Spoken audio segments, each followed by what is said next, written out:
Hello friends, ఈరోజు మనం IC38 exam concepts గురించి డీటెయిల్ గా డిస్కస్ చేద్దాం. ఇది ఇన్సూరెన్స్ అడ్వైజర్ గా నియమించబడే ఇన్సూరెన్స్ ఏజెంట్లుగా నియమించబడే ప్రతి ఒక్కరికి ఉపయోగపడే ఈ కాన్సెప్ట్స్. ఇందులో యాక్చువల్ గా మనకు 21 లెసన్స్ ఉంటాయి. అయితే ఈ 21 లెసన్స్ అనేవి చాలా ఎక్కువ సిలబస్, వాస్ట్ సిలబస్ ఉంటుంది. దాన్ని క్రోడీకరించి సింప్లిఫై చేసి ఒక కాన్సెప్ట్స్ రూపంలో జస్ట్ 45 to 1 hour మనకు వచ్చేటట్లు ఈ వీడియోని నేను తయారు చేయబోతున్నాను. ఖచ్చితంగా మీకు ఉపయోగపడుతుంది. మీరు ఫస్ట్ అటెంప్ట్ లోని ఎగ్జామ్ పాస్ కావడానికి ఖచ్చితంగా ఉపయోగపడుతుందని నేను మనస్ఫూర్తిగా నమ్ముతున్నాను. సో ఒక ఎగ్జాంపుల్ ద్వారా మనం వివరించుకుందాం.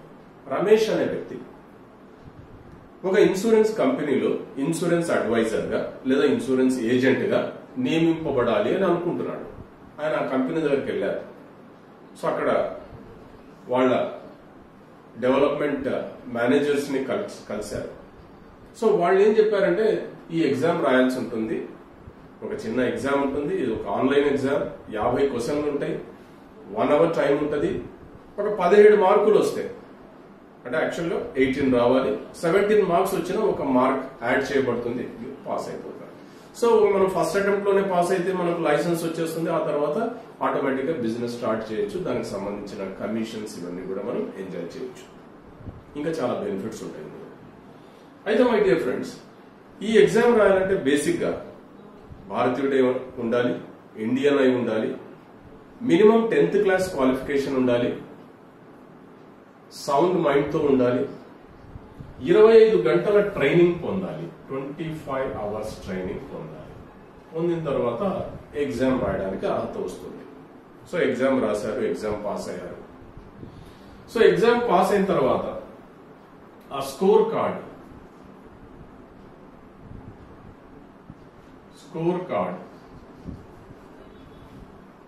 1 year అమల్లో ఉంటుంది. సో ఆ 1 year లోపల మనం ఎప్పుడైనా ఏజెంట్ గా ఆర్ అడ్వైజర్ గా లైసెన్స్ పొందొచ్చు.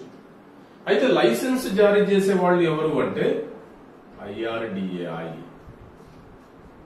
ఎగ్జామ్ పెట్టే వాళ్ళు insurance institute of India. Insurance institute of India examination conduct చేసే body.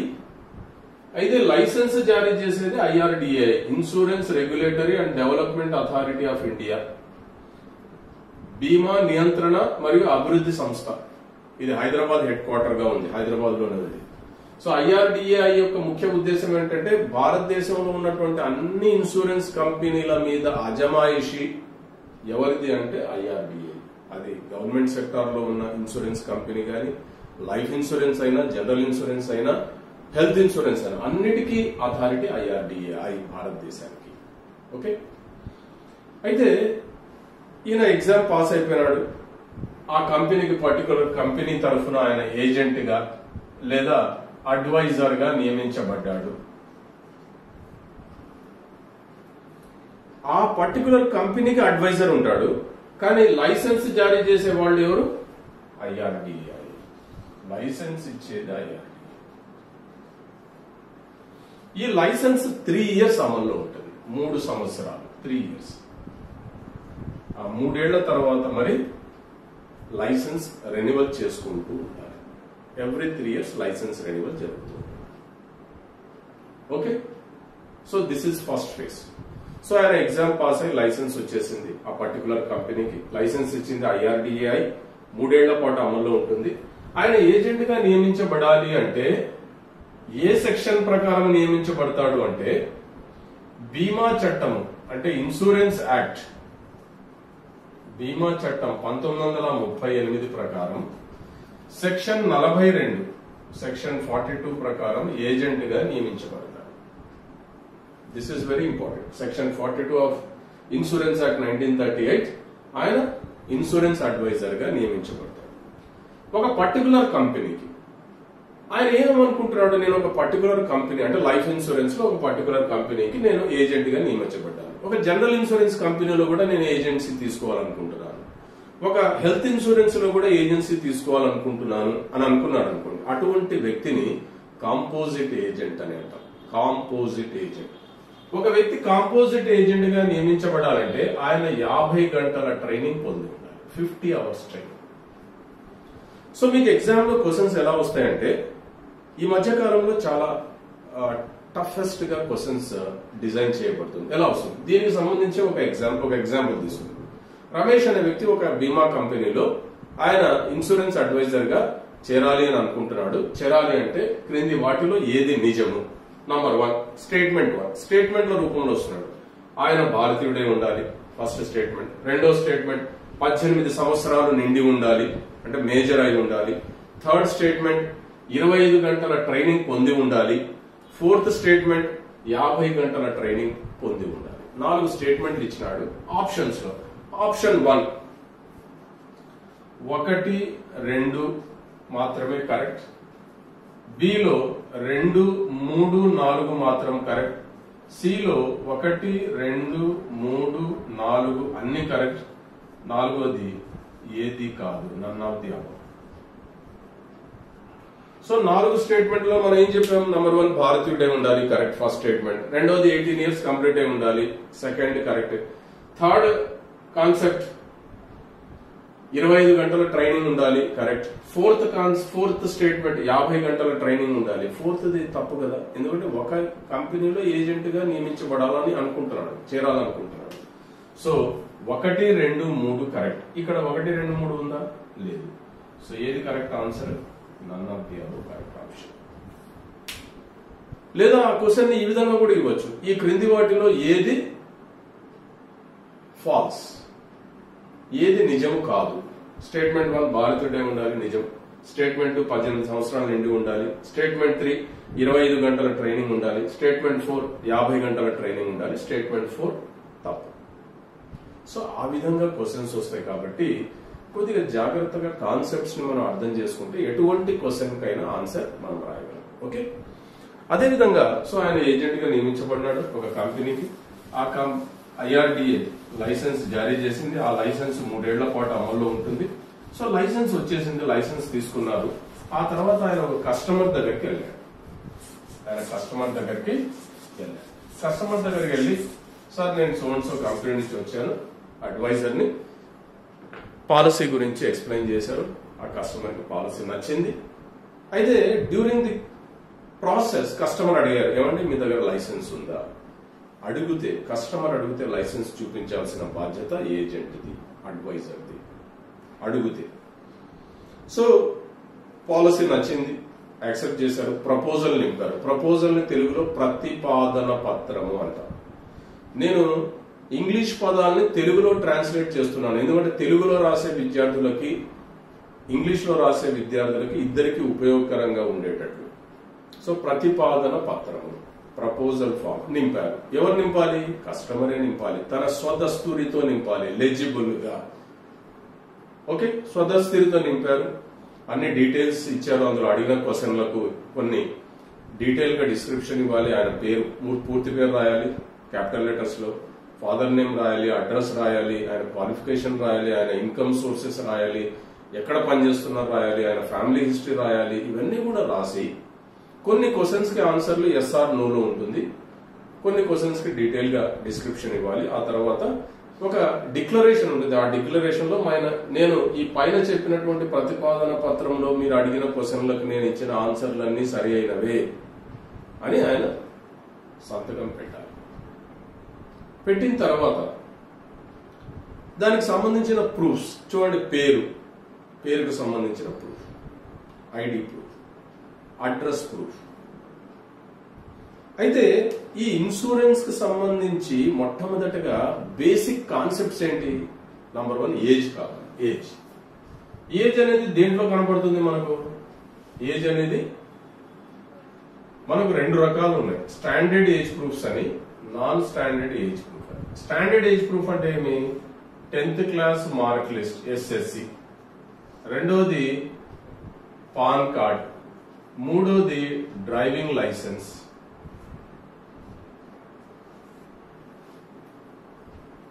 SSC certificate, PAN card, driving licence and passport. ఇవి స్టాండర్డ్ ఏజ్ ప్రూఫ్ అంటారు. దీన్ని స్టాండర్డ్ ఏజ్ ప్రూఫ్ అంటారు. సో స్టాండర్డ్ ఏజ్ ప్రూఫ్ ప్రకారం age నిర్ధారణ, వయో నిర్ధారణ సరిగా జరుగుతుంది.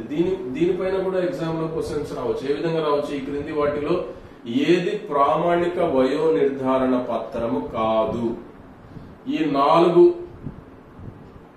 ఉంటే ప్రామాణిక వయో నిర్ధారణ పత్రాలు, ఈ 4 కాకుండా వేరేది ఉంటే అది ప్రామాణిక వయో నిర్ధారణ పత్రం కాదు. ఒకవేళ డిఫెన్స్ పర్సనల్ జారీ చేసేటటువంటి ఐడి ప్రూఫ్, అది కూడా స్టాండర్డే. ఓకే, తర్వాత బ్యాప్టిజం సర్టిఫికేట్, అది కూడా స్టాండర్డే. బ్యాప్టిజం సర్టిఫికేట్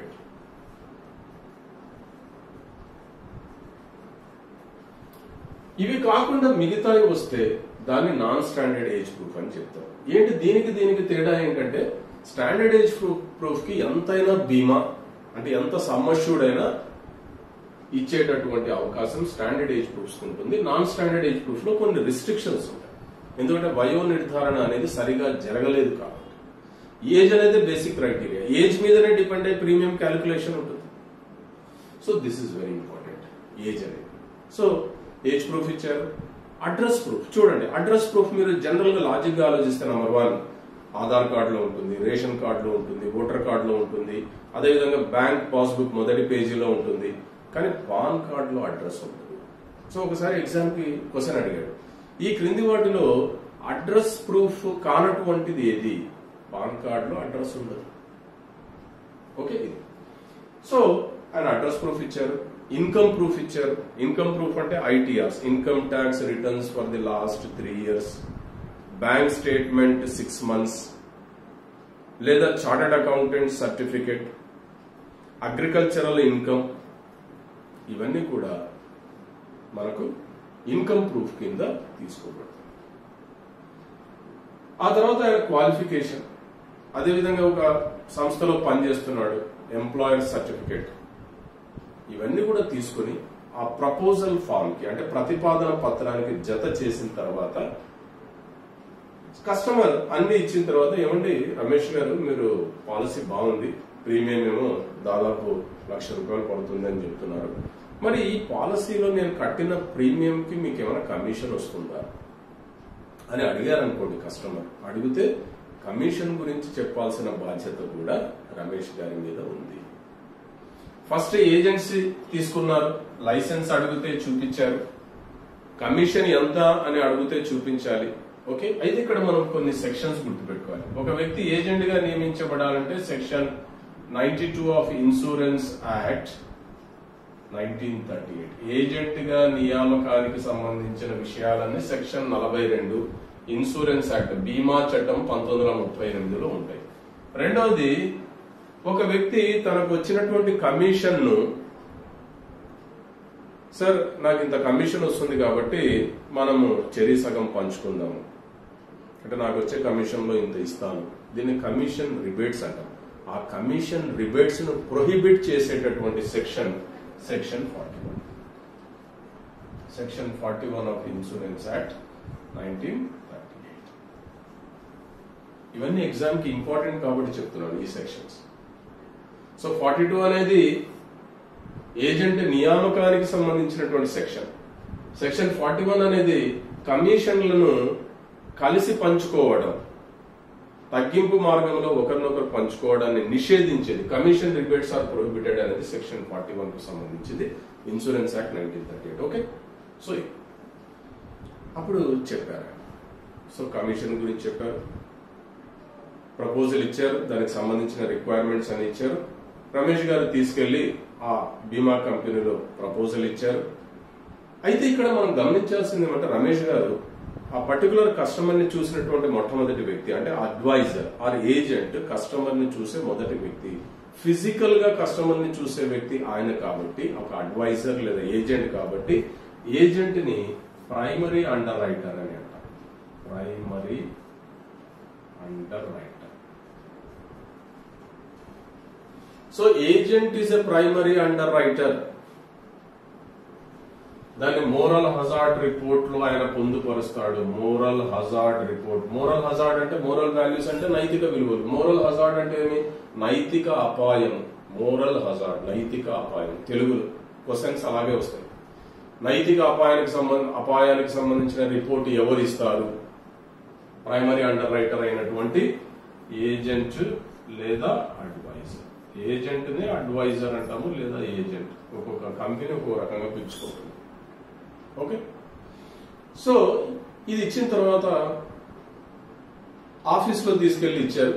ఆఫీస్ లో ఒక పర్టికులర్ డిపార్ట్మెంట్ దీన్ని ప్రాసెస్ చేస్తుంది. ఆ డిపార్ట్మెంట్ లో అండర్ రైటింగ్ కి సంబంధించినటువంటి అఫీషియల్స్ ఉంటారు. తీసుకువెళ్లినటువంటి ప్రపోజల్ ని 2 రకాలుగా అండర్ రైట్ చేస్తారు. ఒకటి 2 పద్ధతుల్లో. ఒకటి న్యూమరికల్ రేటింగ్ మెథడ్ అని. న్యూమరికల్ రేటింగ్ మెథడ్, ఇది అండర్ రైటింగ్ మెథడ్స్. రెండవది judgement method. Judgement method, judgement rating method. మనం పేరులోనే చూసుకున్నాం. న్యూమరికల్ అంటే తెలుగులో సంఖ్యాపరమైనటువంటి అండర్ రైటింగ్ పద్ధతి. పేరులోనే ఉంది. సంఖ్యాపరము అంటే ఆ కస్టమర్ ని యాక్చువల్ గా ఇన్సూరెన్స్ దాంట్లో ప్రపోజర్ అంటాం. ప్రపోజల్ ని తీసుకునేవాడు ప్రపోజర్. ఆ పాలసీ కంప్లీట్ అయిన తర్వాత ఆ ప్రపోజర్ కాస్త పాలసీ హోల్డర్ అవుతాడు, పాలసీదారుడు. సో ఈ ప్రపోజర్ ఇంకా పాలసీ కంప్లీట్ కాదు. ప్రపోజల్ ని నింపాడు, అందులో అడిగిన క్వశ్చన్లకు ఆన్సర్స్ ఇచ్చాడు. ఆ ఆన్సర్లు గనక అండర్ రైటర్ ఆఫీస్ లో, ఆ పర్టికులర్ బీమా కంపెనీలో అండర్ రైట్ చేసేటటువంటి అఫీషియల్ అందులో ఫేవరబుల్ ఫ్యాక్టర్స్ అంటే మీకు ఏమైనా బీపీ ఉందా? బీపీ జనరల్ గా 120/80 ఉండాలి. డయాబెటీస్ ఉందా? డయాబెటీస్ నార్మల్ గా ఉండాలి. అందులో క్వశ్చన్స్ ఉంటాయి. మీరు ఫర్ ది లాస్ట్ 5 years ఏమైనా హాస్పిటల్లో అడ్మిట్ అయ్యారా? ఎస్. ఏ కారణం చేత? ఇటువంటి క్వశ్చన్లకు ఒకవేళ ఫ్యాక్టర్స్ అంటే ప్రతికూల ప్రభావాలు, అనుకూల పరిస్థితులు, ప్రతికూల పరిస్థితులు, అనుకూల పరిస్థితులు, ఆ క్వశ్చన్స్ యొక్క ఆన్సర్స్ ని బట్టి ఒకవేళ ప్రతికూల పరిస్థితులకి పాజిటివ్ పాయింట్లు, అనుకూల పరిస్థితులకి నెగిటివ్ పాయింట్లు కేటాయించే పద్ధతిని న్యూమరికల్ రేటింగ్ మెథడ్, సంఖ్యాపరమైన అండర్ రైటింగ్ పద్ధతి అని అంటారు. ఇక్కడ మీకు ఇది చాలా డీప్ గా చెప్పేటటువంటిది. కానీ ఎగ్జామినేషన్ పాయింట్ ఆఫ్ వ్యూలో సింపుల్ గా మీరు ఆన్సర్ రాయడానికి ఎగ్జామ్ లో ఒకవేళ సంఖ్యాపరమైనటువంటి అండర్ రైటింగ్ పద్ధతిని వివరించండి అంటే మీ ఆప్షన్లలో ఏది ఉండాలి అంటే ప్రతికూలమైన పరిస్థితులకి పాజిటివ్ పాయింట్లు, అనుకూలమైన పరిస్థితులకి నెగిటివ్ పాయింట్లు ఉంటాయి అనే ఆప్షన్ ఉంటే అది కరెక్ట్. ఓకే. రెండవది జడ్జిమెంట్ మెథడ్. జడ్జిమెంట్ అంటే న్యాయపరమైనటువంటి అండర్ రైటింగ్ పద్ధతి. చూడండి, డయాబెటీస్ ఉంది అని రాశాడు. Yes sir. మరి డయాబెటీస్ కి సక్రమమైనటువంటి ఆహారపు అలవాట్లు, వ్యాయామము, సక్రమమైనటువంటి డైట్ ఇవన్నీ ఫాలో అవుతున్నారా? డాక్టర్ దగ్గరికి వెళ్ళి చెకప్ కంటిన్యూగా చేసుకుంటున్నారు? ఈ రోజు నార్మల్సీలో ఉందా లేదా? డయాబెటీస్ అనేది నార్మల్ గా ఉందా లేదా? ఇవన్నీ కూడా మెడికల్ ఎగ్జామినర్ దగ్గర, అంటే ఒక పర్టికులర్ కంపెనీకి ఆయా కంపెనీ తరఫున డాక్టర్లు ఉంటారు, మెడికల్ ఎగ్జామినర్స్ అంటాం వాళ్ళని, వాళ్ళ దగ్గరికి పంపించి మరి రిపోర్ట్లు చేస్తారు. ఒకవేళ ఆ రిపోర్ట్లలో నార్మల్ గా వచ్చినట్లయితే అక్కడ అండర్ రైట్ చేసేటటువంటి అఫీషియల్ న్యాయపరమైనటువంటి అండర్ రైటింగ్ పద్ధతి ప్రకారం ఆయన నిర్ణయం తీసుకోవచ్చు. ఆ నిర్ణయం ప్రకారం ప్రపోజల్ ని యాక్సెప్ట్ చేయొచ్చు. Okay friends. సో న్యాయపరమైనటువంటి పద్ధతి. సో ఇవి కూడా ఎగ్జామ్ కి అవసరం. సో అండర్ రైటింగ్ అయిపోయింది, ఓకే అయిపోయింది. సో అండర్ రైటింగ్ డెసిషన్ వచ్చేసింది, ఆర్డినరీ రేట్స్ లో వచ్చింది. ఓకే. వచ్చేసిన తర్వాత వాళ్ళ యొక్క కంప్యూటర్ లో దాన్ని ఫీడ్ చేస్తారు, దాన్ని లాగిన్ అంటాము. చేసిన తర్వాత క్యాష్ కౌంటర్ లో క్యాష్ గాని చెక్ గాని కడతారు. క్యాష్ గాని చెక్ గాని కట్టేది దేని ప్రకారం ఆధారపడి ఉంటుందంటే AML గైడ్ లైన్స్ మీద ఆధారపడి ఉంటుంది. అంటే యాంటీ మనీ లాండరింగ్ చట్టం. యాంటీ మనీ లాండరింగ్ చూడండి, మనీ లాండరింగ్, లాండరీ అంటే ఏమి? దుస్తుల యొక్క మురికిని వదలగొట్టేది లాండరీ. మనీ లాండరింగ్ అంటే ఏమి? మనీ యొక్క అంటే వాట్ యు కాల్, అది చట్టబద్ధంగా సక్రమంగా వ్యవస్థలోకి వస్తుందా లేదా, అంటే మనీ యొక్క మురికిని తొలగించేది. సో అది యాంటీ మనీ లాండరింగ్. అంటే చట్టబద్ధంగా వచ్చేది, న్యాయంగా వచ్చేది, ట్యాక్సులు కట్టి వచ్చేదాన్ని మనము ఒక సక్రమమైన మనీ, ఆర్థిక వ్యవస్థలోకి సక్రమంగా డబ్బులు వస్తున్నాయి. సో ఈ యాంటీ మనీ లాండరింగ్ చట్టం ప్రకారం మనకు 2 లక్షల వరకు క్యాష్ యాక్సెప్ట్ చేస్తారు 2 లక్షల లోపు, అంటే 2 లక్షలు కాదు, 1,99,999 రూపాయలు. ఒకవేళ దాటితే ఖచ్చితంగా చెక్ ఇవ్వాలి. సో ఇది యాంటీ మనీ లాండరింగ్. దీని మీద కూడా క్వశ్చన్ రావచ్చు. యాంటీ మనీ లాండరింగ్ కి సంబంధించినటువంటి విషయాలు డెఫినేషన్ అంటే మనీ ఏదైతే ఉందో, డబ్బు ఏదైతే ఉందో అది సక్రమంగా వ్యవస్థలోకి రావాలి. ఆ మనీ యొక్క మురికిని తొలగించాలి అంటే ట్యాక్స్ కట్టి వచ్చేటటువంటి మనీ, అంటే బ్లాక్ మనీ ఉండకూడదు అనేటటువంటి ఉద్దేశంతో ఈ యాంటీ మనీ లాండరింగ్ చట్టాలు అనేది భారత ప్రభుత్వం తీసుకొచ్చింది. అది మన ఇన్సూరెన్స్ కి సంబంధించి కూడా ఆ చట్టం ఇక్కడ ఉపయోగపడుతుంది. ఓకే ఫ్రెండ్స్, సో ప్రీమియం కట్టారు, కట్టిన తర్వాత ఒక రిసీట్ వస్తుంది. దాన్ని మొదటి ప్రీమియం రసీదు అంటాం. ఫస్ట్ ప్రీమియం రసీదు, FPR, ఫస్ట్ ప్రీమియం రిసీట్. చూడండి, ఇది ఎగ్జామ్ కి చాలా ఇంపార్టెంట్. దీని మీద చాలా సార్లు క్వశ్చన్స్ వచ్చినాయి. ఎలా వచ్చినాయంటే, ఫస్ట్ ప్రీమియం రిసీట్, మొదటి ప్రీమియం రసీదుకున్న ప్రాముఖ్యత ఏమిటి? మొదటి ప్రీమియం రసీదు చూడండి, ఆయన రసీదు తీసుకున్నాడు కస్టమర్. ఆ రసీదులో ఆయన పేరు, పాలసీ నెంబర్ ఉంటుంది, పేరు ఉంటుంది, డేట్ ఆఫ్ బర్త్ ఉంటుంది, ఆయన date of commencement of the policy, ఎప్పుడు పాలసీ కంప్లీట్ అయి ఉంది, ప్రీమియం ఎంత ఉంది, తర్వాత నెక్స్ట్ ప్రీమియం డ్యూ ఎప్పుడు, ఏ మోడ్ లో కట్టాడు, ఇయర్లీనా, హాఫ్ ఇయర్లీనా, క్వార్టర్లీనా, మంత్లీనా, ఆయన అడ్రస్, నామినీ, అదేవిధంగా డేట్, టైం గంటలు నిమిషాల్లో కూడా ఉంటుంది. కారణం ఏంటంటే ఈ రిసీట్ తీసుకుని వెళ్తూ మార్గ మధ్యంలో అతనికి ఏదైనా జరిగింది, మరణం సంభవించింది అంటే కూడా నామినీకి ఆ బీమా కంపెనీ డెత్ క్లెయిమ్ పే చేయాలి, మరణ క్లెయిమ్ పే చేయాలి. అంటే అర్థం ఏంటి? మొదటి ప్రీమియం రసీదుకున్న ప్రాముఖ్యత ఏమిటి అంటే ఇది పాలసీ కాంట్రాక్ట్ ప్రారంభమైనట్లు ఆధారంగా పనిచేస్తుంది. యాక్చువల్ గా పాలసీ కాంట్రాక్ట్ అంటే ఏంటి? Policy bond, policy document. Policy bond అన్నా పాలసీ డాక్యుమెంట్ అన్నా అది పాలసీ కాంట్రాక్ట్. అది ఆ కాంట్రాక్ట్ అనేది ఏ ఇద్దరి మధ్య ఉంటుంది? బీమాదారునికి బీమా కంపెనీ. బీమాదారుడిని ఇంగ్లీష్ లో ఏమంటాము? ఇన్సూర్డ్. బీమా కంపెనీని, బీమా సంస్థని ఇంగ్లీష్ లో ఏమంటాము? ఇన్సూరర్. సో ఇన్సూర్డ్ కి ఇన్సూరర్ కి మధ్య ఉన్నటువంటి కాంట్రాక్ట్ కి ఏంటి ఆధారం అంటే పాలసీ బాండ్, పాలసీ డాక్యుమెంట్. అది రావడానికి ఒక 1 వీక్ 10 డేస్ టైం పడుతుంది. ఇమీడియట్ గా వచ్చేది రసీద్, ఫస్ట్ ప్రీమియం రసీద్. ఎందుకంటే మొదటగా ప్రీమియం చెల్లించాడు కాబట్టి దాన్ని మొదటి ప్రీమియం రసీదు అంటున్నాం. అది పాలసీ కాంట్రాక్ట్ ప్రారంభమైనట్లు ఆధారంగా ఉంటుంది దానికి ఆన్సర్. ఓకే, సో FPR వచ్చేసింది, తీసుకుని వెళ్తున్నారు. ఆ తర్వాత 1 వీక్ పాలసీ బాండ్ వచ్చింది, దాని policy document. It is a contract between insurer and insured. బీమాదారుడికి బీమా సంస్థకు మధ్య కాంట్రాక్ట్ ఏది అంటే పాలసీ బాండ్. పాలసీ బాండ్ లో మొదటి పేజీని పాలసీ షెడ్యూల్ అని అంటారు. పాలసీ బాండ్ లో మొదటి పేజీని పాలసీ షెడ్యూల్. ఇది ఎగ్జామ్ కి చాలా సార్లు వచ్చింది. పాలసీ బాండ్ యొక్క మొదటి పేజీని ఏమని పిలుస్తారు? Policy schedule. సో ఈ పాలసీ షెడ్యూల్ లో పాలసీ నంబర్,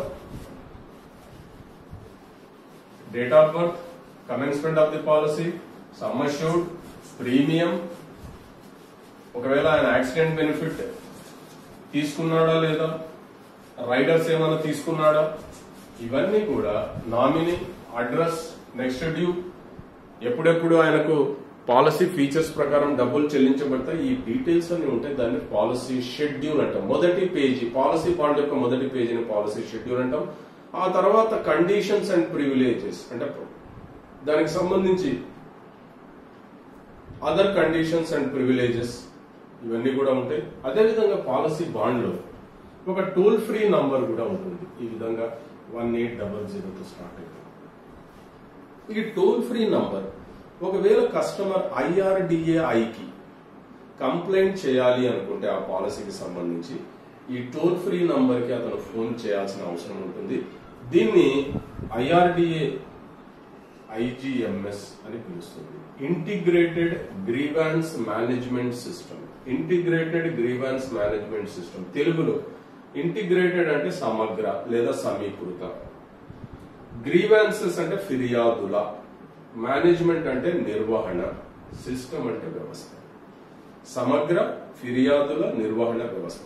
ఒకవేళ IRDAకి కంప్లైంట్ ఇవ్వాలి అనుకుంటే దేని ద్వారా ఇవ్వాలి అనే క్వశ్చన్ ఇస్తే ఐజీఎంఎస్, లేదా ఎగ్జామ్ లో క్వశ్చన్ ఈ విధంగా కూడా రాయొచ్చు. ఐజీఎంఎస్ అంటే ఏంటి? Integrated grievance management system. ఐఆర్డీఏకి కంప్లైంట్ ఇవ్వాలంటే దీని ద్వారానే ఇవ్వాలి. ఓకే, అదేవిధంగా పాలసీ బాండ్ లో అంబుడ్స్మెన్ యొక్క అడ్రస్ కూడా ఉంటుంది.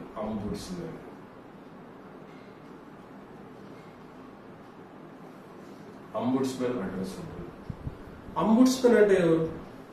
ఒకవేళ పాలసీకి సంబంధించినటువంటి ఎనీ కంప్లైంట్ ఇవ్వాలి అంటే అంబుడ్స్మెన్.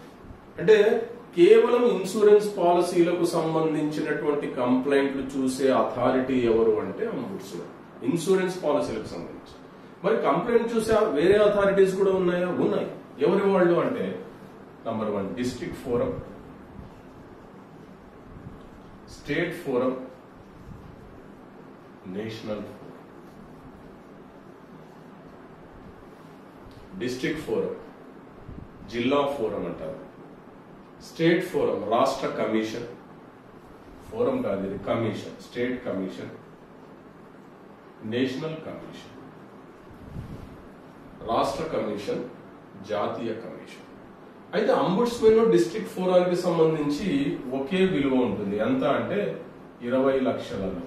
ఒక పాలసీ యొక్క విలువ 20 లక్షల లోపు ఉంటే అంబుడ్స్మెన్ దగ్గరికైనా కంప్లైంట్ చేయొచ్చు, లేకపోతే డిస్ట్రిక్ట్ ఫోరం అన్నా వెళ్ళవచ్చు. అయితే డిస్ట్రిక్ట్ ఫోరంలో కేవలం ఇన్సూరెన్స్ కు సంబంధించిన కంప్లైంట్లు ఒక్కటే కాదు కదా, చాలా కంప్లైంట్లు తీసుకోబడ్డాయి. కేవలం ఇన్సూరెన్స్ కు కాదు, ఇన్సూరెన్స్ కు సంబంధించిన ఏకైక ఒకటే క్లెయిమ్లు తీసుకునే యొక్క అథారిటీ ఏమి అంబుడ్స్మెన్. ఇది వేరే తీసుకోదు, ఓన్లీ ఇన్సూరెన్స్ కు సంబంధించిన క్లెయిమ్స్ నే తీసుకుంటుంది, పరిష్కారాన్ని మార్గాలు సూచిస్తుంది.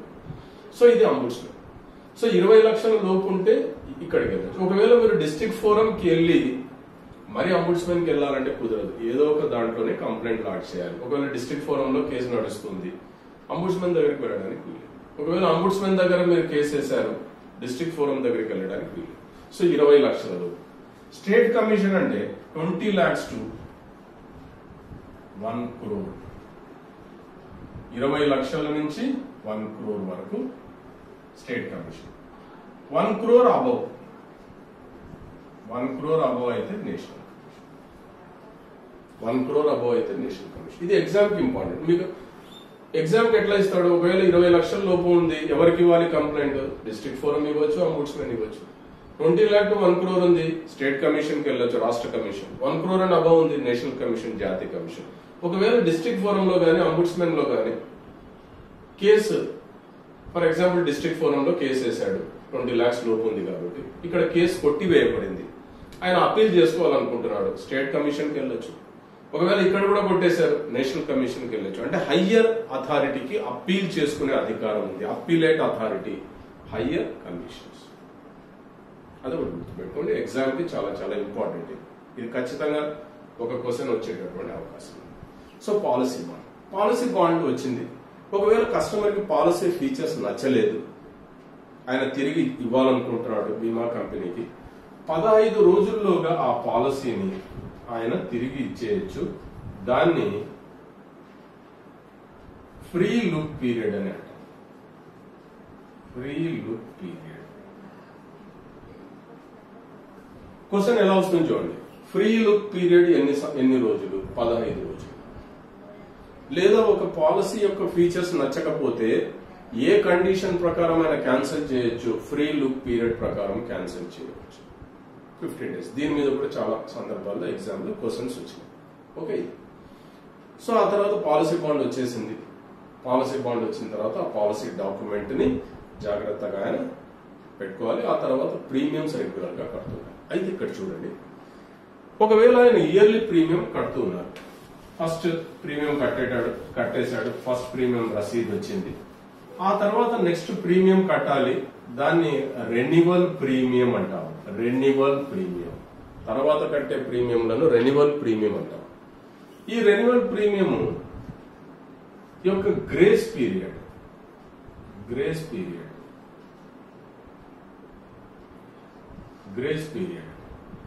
1 month or 30 days ఉంటుంది.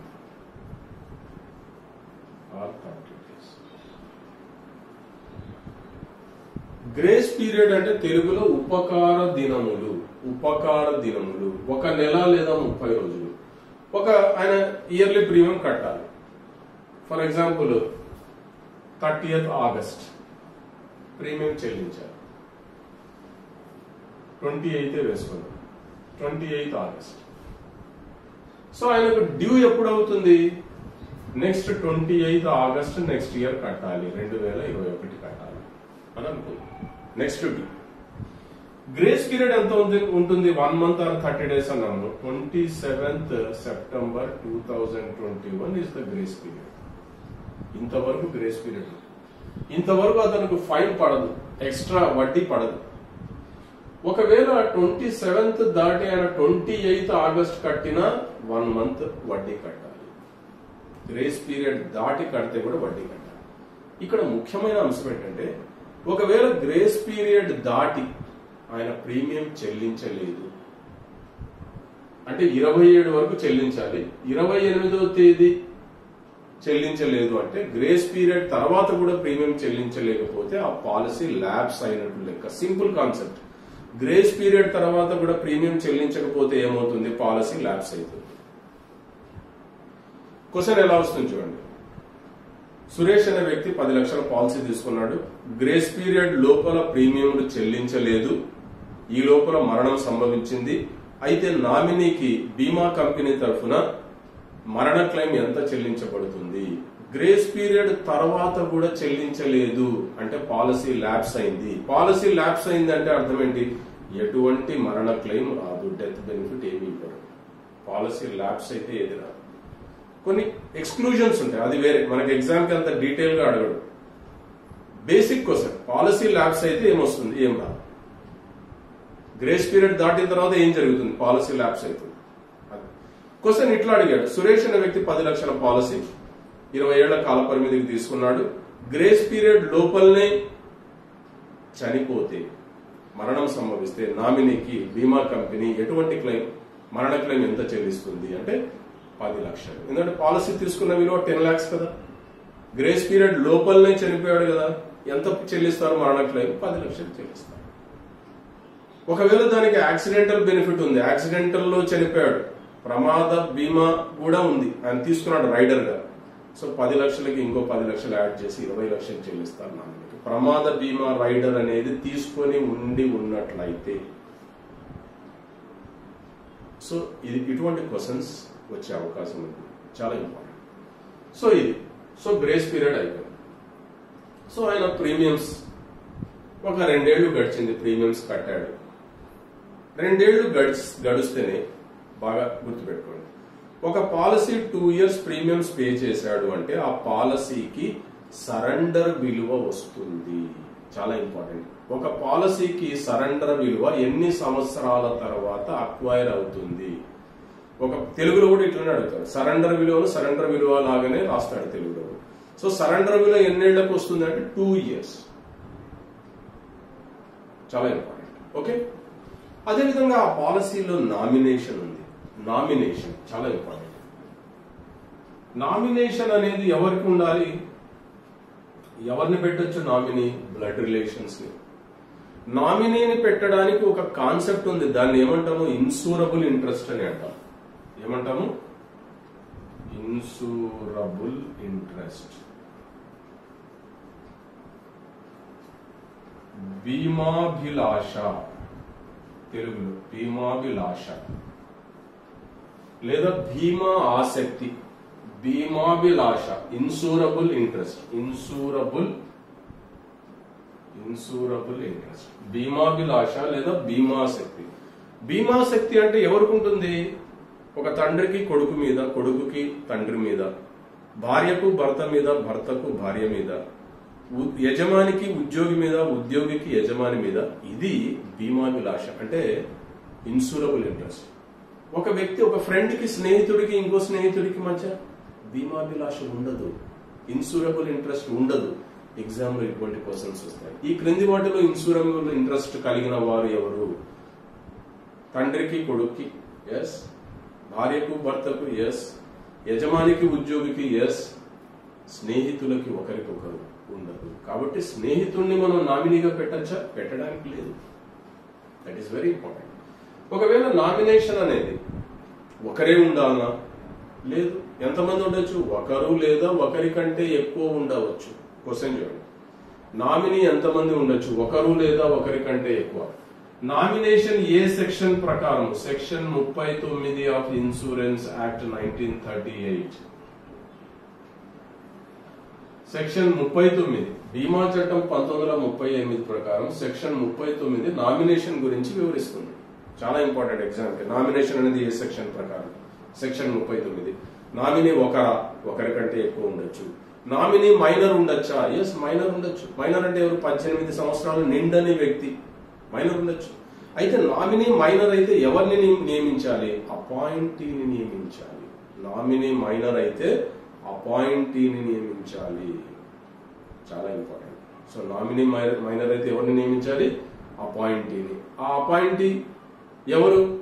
వాళ్ళ బంధువులు ఎవరైనా ఉండొచ్చు. ఫర్ ఎగ్జాంపుల్, సురేష్ అనే వ్యక్తి తన కొడుకుని నామినీగా పెట్టాడు. ఆయన మైనర్. సురేష్ తన భార్యను అపాయింటీగా పెట్టచ్చు. అంటే ఆ పిల్లవాని మదర్. వాళ్ళ కన్సెంట్ కూడా తీసుకోవాలి. నేను అపాయింటీగా సోన్సో పిల్లవానికి నేను ఉంటాను, సోన్సో అమ్మాయికి నామినీ, వాళ్ళకి నేను అపాయింటీగా ఉంటాను. Okay, this is very important. అయితే నామినీ యొక్క మెయిన్ పని ఏంటి? నామినీకి ఎటువంటి అధికారం ఉంది? నామినీకి ఎటువంటి అధికారాలు లేవు. నామినీ అనే వ్యక్తి కేవలం మరణ క్లెయిమ్ సమయంలో, డెత్ క్లెయిమ్ సమయంలో ఆ యొక్క డెత్ క్లెయిమ్ కి సంబంధించినటువంటి మొత్తాన్ని, డెత్ క్లెయిమ్ బెనిఫిట్ ని తీసుకోవడానికి నియమించబడిన ఒక వ్యక్తి మాత్రమే.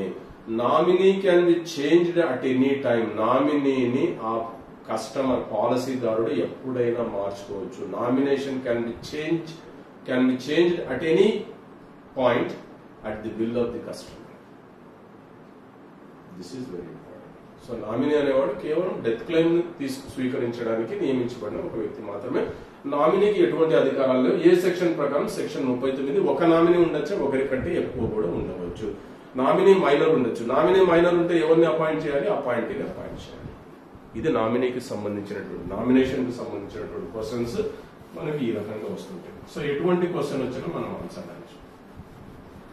అయితే నామినేషన్ సెక్షన్ 39 అనుకున్నాం కాబట్టి సెక్షన్ 38 అసైన్మెంట్ అంటాం. అసైన్మెంట్ ఇది ఇన్సూరెన్స్ యాక్ట్ 1938. ఇన్సూరెన్స్ యాక్ట్ 1938 ప్రకారం సెక్షన్ 38 అసైన్మెంట్. బాగా గుర్తుపెట్టుకోండి. అసైన్మెంట్ అంటే ఏమి? ఒక పాలసీని అసైన్ చేయవచ్చు. ఫర్ ఎగ్జాంపుల్, బ్యాంకులో ఒక వ్యక్తి, రమేష్ అనే వ్యక్తి పాలసీ తీసుకున్నాడు అనుకున్నాం. ఆయన ఒక బ్యాంకులో లోన్ తీసుకున్నాడు. సో బ్యాంకులో లోన్ కి షూరిటీ ఇవ్వాలి. షూరిటీ ఇవ్వాలంటే తన దగ్గర ఒక ఇన్సూరెన్స్ బీమా పాలసీ ఉంది, బాండ్ ఉంది. దానికి సరెండర్ వాల్యూ అక్వైర్ అయింది. ఒక మంచి సరెండర్ వాల్యూ వస్తుంది. ఆ యొక్క షూరిటీకి సంబంధించినటువంటి అమౌంట్ సరిపోతుంది ఈయనకు ఉన్నటువంటి పాలసీ యొక్క సరెండర్ విలువలో. ఆయన ఆ పాలసీని దానికి అసైన్ చేయవచ్చు ఆ యొక్క బ్యాంకుకి. లేదా ఏదైనా చిట్ లిఫ్ట్ చేశాడు, ఆ చిట్కి షూరిటీ ఇవ్వాలి. షూరిటీ ఇవ్వాలంటే కూడా పాలసీని అసైన్ చేయొచ్చు ఆయా చిట్ కంపెనీలకి. సో అసైన్ చేశాడు. అసైన్మెంట్ అంటే ఏమి? Total rights or transfer to the assignee. So ఎవరికైతే ఇప్పుడు ఇతను రమేష్ అనే వ్యక్తి బ్యాంకు దగ్గర లోన్ తీసుకున్నాడు, బ్యాంకుకి షూరిటీ ఇస్తున్నాడు, అసైన్ చేస్తున్నాడు పాలసీని. అంటే ఏమి? తన పాలసీ బాండ్ వాళ్ళ పేరు మీద అసైన్ చేశాడంటే తన యొక్క రైట్స్ అన్ని ఆ యొక్క బ్యాంకుకి, అసైన్ చేసినటువంటి బ్యాంకుకి ట్రాన్స్ఫర్ అయిపోతాయి. క్వశ్చన్ ఎలా రావచ్చు అంటే, అసైన్మెంట్ అంటే ఏమి? అధికారాల బదలాయింపు. నామినేషన్ లో అధికారాల బదలాయింపు ఉండదు. సో ఒకవేళ అసైన్ చేసినప్పుడు కస్టమర్ కనుక చనిపోతే మరణ క్లెయిమ్ యొక్క డబ్బులు ఎవరికి ఇవ్వాలి? ఎవరి పేరు మీద అయితే అసైన్ చేయబడి ఉందో పాలసీ బాండ్, వాళ్ళకి బెనిఫిట్స్. కేవలం మరణ క్లెయిమే కాదు, ఈవెన్ మెచ్యూరిటీ క్లెయిమ్ కూడా. మెచ్యూరిటీ అయిపోయింది. మెచ్యూరిటీ అంటే ఏమి? ఒకవేళ 20 ఏళ్ల టర్మ్ పెట్టాడు, ఆ టర్మ్ తర్వాత కస్టమరే బతుకున్నాడు, పాలసీ హోల్డర్. సో బతుకుంటే వచ్చేటటువంటి డబ్బుని మెచ్యూరిటీ బెనిఫిట్ అంటారు. ఆ మెచ్యూరిటీ బెనిఫిట్ కూడా ఒకవేళ అసైన్ చేయబడి ఉంటే ఎవరికి వెళ్తుంది? అసైన్ చేయబడినటువంటి వ్యక్తికి వెళ్తుంది తప్ప ఈ కస్టమర్ కి రాదు. సో అసైన్మెంట్ అనేది అధికారాలు బదలాయింపు. Section 38. This is very important. అదేవిధంగా section 45 this is very important. ఈ సెక్షన్ 45 ఎగ్జామ్ లో ఖచ్చితంగా వచ్చే క్వశ్చన్ ఇది. ఈ సెక్షన్ 45 ఆఫ్ ఇన్సూరెన్స్ యాక్ట్ 1938 ఇదేం చెప్తుందంటే ఇది ఒక ఇండిస్ప్యూటబిలిటీ క్లాజ్, అంటే వివాదరహిత నిబంధన, అంటే వివాదానికి తావులేదు ఈ సెక్షన్. ఒక వ్యక్తి 3 సంవత్సరాలు ప్రీమియంలు చెల్లించిన తర్వాత మరణం సంభవిస్తే మరణ క్లెయిమ్ ను ఆ బీమా సంస్థ తిరస్కరించకూడదు. చూడండి, ఒక వ్యక్తి 3 సంవత్సరాలు ప్రీమియం చెల్లించాడు, మరణం సంభవిస్తే ఆ బీమా కంపెనీ ఆ మరణ క్లెయిమ్ ను తిరస్కరించకూడదు, అంటే ఖచ్చితంగా మరణ క్లెయిమ్ పే చేయాలి నామినీకి. Section 45 indisputability clause. అందుకే మీకు ఎగ్జామ్ లో క్వశ్చన్స్ ఎలా రావచ్చు, ఈ క్రింది వాటిలో సెక్షన్ 45 కి సంబంధించి నిజమేది? నంబర్ 1 ఇది ఒక ఇండిస్ప్యూటబిలిటీ క్లాస్. నంబర్ 2 3 సంవత్సరాలు ప్రీమియంలు చెల్లించిన తర్వాత మరణం సంభవిస్తే బీమా సంస్థలు మరణ క్లెయిమ్ ను తిరస్కరించకూడదు. స్టేట్మెంట్ 1 అండ్ స్టేట్మెంట్ 2 ఆప్షన్ లో 1 మాత్రమే కరెక్ట్, బి ఆప్షన్ 2 మాత్రమే కరెక్ట్, మూడోది 1 మరియు 2 కరెక్ట్, నాలుగోది ఏది కాదు. So C option correct, 2 correct. వివాదరహిత నిబంధన, 3 సంవత్సరాలు పే చేస్తే ఖచ్చితంగా మరణ క్లెయిమ్ ను చెల్లించాల్సిన బాధ్యత బీమా కంపెనీది according to section 45. So friends, మనం సెక్షన్ల గురించి సెక్షన్ 38 చెప్పుకున్నాం, section 38, section 39, section 41, section 42 section. ఈ 5 సెక్షన్లలో ఒక క్వశ్చన్ ఎగ్జామ్ కి ఖచ్చితంగా వస్తుంది. Section 38 assignment. అసైన్మెంట్ అంటే అధికారాల బదలాయింపు. Section 39 nomination. నామినీ ఒకరు లేదా ఒకరికంటే ఎక్కువ ఉండొచ్చు, అధికారాల బదలాయింపు ఉండదు. నామినీ అనేవాడు కేవలం మరణ క్లెయిమ్, మరణ డెత్ బెనిఫిట్ ని స్వీకరించడానికి నియమించబడిన ఒక వ్యక్తి మాత్రమే. నామినీని ఎప్పుడైనా మార్చుకోవచ్చు పాలసీదారుడు. సెక్షన్ 41 కమిషన్లను తగ్గింపు మార్గంలో కలిసి పంచుకోవడాన్ని నిషేధించే section. Commission rebates are prohibited section 41. Section 42 ఏజెంట్ల నియామక ప్రక్రియకు సంబంధించినటువంటి సెక్షన్. సెక్షన్ 45 ఇండిస్ప్యూటబిలిటీ క్లాస్, వివాదరహిత నిబంధన. 3 సంవత్సరాలు ప్రీమియంలు చెల్లించిన తర్వాత పాలసీదారుడు మరణిస్తే బీమా కంపెనీలు ఆ క్లెయిమ్ ను తిరస్కరించకూడదు. సో ఈ 5 సెక్షన్లలో ఒక క్వశ్చన్ గ్యారంటీగా వస్తుంది. This is very very very important. Okay friends, ఆ తర్వాత అసలు ఒక ఇన్సూరెన్స్ అనేది ఏ కాన్సెప్ట్ మీద తీసుకోబడుతుంది, దట్ ఈస్ వెరీ ఇంపార్టెంట్. అంటే ఒక మనిషికి విలువ ఎలా లెక్క కడతారు, మనిషికి విలువ ఉందా, అసలు ఉంటే ఎలా లెక్క కడతారు, దాని మీద ఒక క్వశ్చన్ వస్తుంది. ఆ కాన్సెప్ట్ నే మనము హెచ్ఎల్వి కాన్సెప్ట్ అని ఏమంటాము, HLV, human life value. Human life value, మానవ జీవిత విలువ తెలుగులో. ఈ మానవ జీవిత విలువ అనే కాన్సెప్ట్ ని డిజైన్ చేసిన వ్యక్తి లండన్ కు చెందిన ప్రొఫెసర్ హుబనర్. లండన్ కు చెందిన ప్రొఫెసర్ హుబనర్ చాలా ఫేమస్ ఎకనామిస్ట్. ఈయన చెప్పినటువంటి సిద్ధాంతం ఇది ఎగ్జాక్ట్ చాలా చాలా ఇంపార్టెంట్. హెచ్ఎల్వి మానవ జీవితం. ఈ క్రింది వాటిలో మానవ జీవిత విలువను డిఫైన్ చేయండి, డెఫినేషన్ ఇవ్వండి, నిర్వచించండి అనే క్వశ్చన్ ఇస్తే, మానవ జీవిత విలువ అంటే ఒక మనిషి యొక్క నికర ఆదాయము నెట్ ఇన్కమ్, మరియు రెండవది మార్కెట్ లో ఉన్నటువంటి వార్షిక వడ్డీ రేటు. ఈ 2 ఉండాలి ఫ్రెండ్స్, ఈ 2 ఉంటేనే హెచ్ఎల్వి. సో హెచ్ఎల్వి యొక్క నిర్వచనం ఏమంటే ఒక మనిషి యొక్క నికర ఆదాయం, నెట్ ఇన్కమ్ ఎంత సంపాదిస్తున్నాడు, అదేవిధంగా మార్కెట్ లో వార్షిక వడ్డీ రేటు, యాన్యువల్ ఇంట్రెస్ట్ ఎంత ఉంది, పర్ యానం ఇంట్రెస్ట్ ఎంత ఉంది. ఉదాహరణకు ఎగ్జామ్ లో ఈ విధంగా ఇచ్చినాడు. రమేష్ అనే వ్యక్తి 10 లక్షలు సంపాదిస్తున్నాడు, 10 lakhs అని అనుకున్నాడు. 10 లక్షల సంపాదన. ఆయన ఖర్చు 2 లక్షలు. అయితే మార్కెట్ లో వార్షిక వడ్డీ రేటు 8%. అయితే ఆయన మానవ జీవిత విలువను లెక్కించండి. క్వశ్చన్ ఇలా ఇస్తారు. చూడండి, రమేష్ 10 లక్షలు, ఇది గ్రాస్ ఇన్కమ్, ఇది ఖర్చు, ఇది ఎక్స్పెన్సెస్.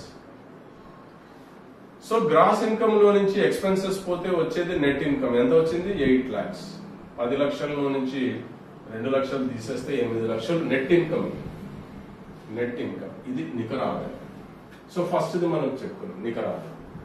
సో 8 లక్షలు రమేష్ అనే వ్యక్తి 8 లక్షల నికర ఆదాయాన్ని సంపాదిస్తున్నాడు. అయితే అతని మానవ జీవిత విలువ ఎంత అంటే వార్షిక వడ్డీ రేటు 8% ఇచ్చారు. అంటే ఉదాహరణ ఏంటంటే లాజిక్ గా ఆలోచిస్తే ఆయన రమేష్ అనే వ్యక్తి బ్రతికి ఉన్నా లేకపోతే ఏదైనా జరిగి ఒకవేళ మరణించినా ఆయనకు నెట్ ఇన్కమ్ 8 లక్షలు రావాలి. ఆయన ఉంటే ఆయనకు రావాలి, ఆయన లేకపోతే వాళ్ళ కుటుంబానికి 8 లక్షలు రావాలి.